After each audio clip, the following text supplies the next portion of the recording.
Y'all, we were so close. People were finally getting tired of live action remakes. Snow White bombed so hard that Disney was finally starting to get the message. And then they go and release trailers for How to Train Your Dragon and Lilo and Stitch, and people are excited about them again.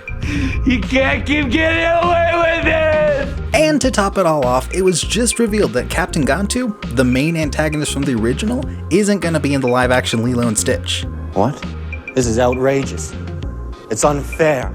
So I'm going to use my VFX skills to do what Disney won't and make Captain Gantu in live action. And, you know, when I say live action, I mean like in the sense that the Lion King's live action's like, not really. Anywho, first I needed a 3D model of Gantu. Thankfully, the internet exists, and I found a user on Sketchfab who has apparently made every character from Lilo and Stitch as a 3D model, which works perfectly for my purposes.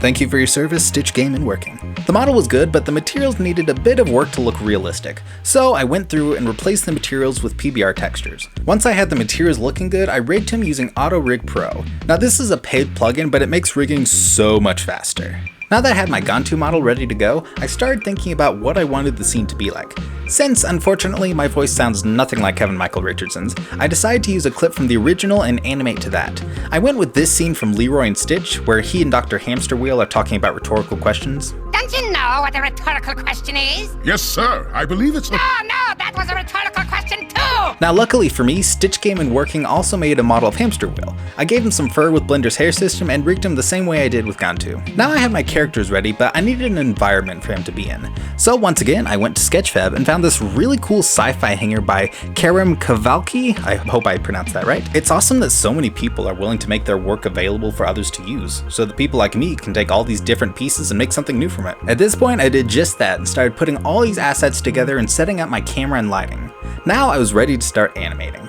Now I'm still pretty new to 3D animating. My Sonic video was really the first time I dove into it, so my animation is definitely not going to be up to Disney standards, but it was good practice. So I animated everything from pose to pose, getting the main poses right, then going through and adding more details to it. Gantu I tried to give more big, slow movements, while Hamster Wheel had quicker and snappier movements. Honestly, he was a ton of fun to animate. Now for the facial movements, I used shape keys instead of making a full face rig for them. I wish I could say I had some like deep reason for doing that, but honestly it's just because after working with face rigs a ton for the Sonic video, I'm just kind of tired of animating with them. Now the animation's done, it's time to move on to every VFX artist's favorite step, rendering. Now I do have a bit of an issue.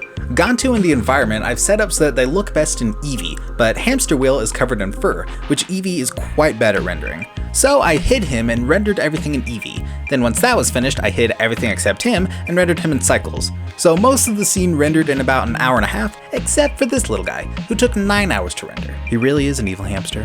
I hopped into DaVinci Resolve to do my compositing. I added my two renders together, then I flipped the hamster and blurred him as a reflection since he wasn't in the original render. Then I did some basic compositing like adding glare, lens dirt, grain, chromatic aberration, and finally I threw a basic color grade and some cinematic black bars on it. Finally I had this result. Enjoy. I think that went very well, don't you? Actually, sir, I think... I didn't ask what you think. Actually, you did. It was a rhetorical question. Don't you know what a rhetorical question is? Yes, sir. I believe it's a... No, that was a rhetorical question too!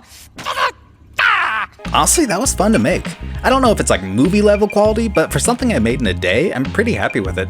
Maybe someone at Disney will see this and we can get like a Snyder Cut thing going. Release the Gantu cut! If you enjoyed this video, then you'll probably enjoy this video where I try to fix another one of Disney's mistakes and fix MODOK's design in the MCU.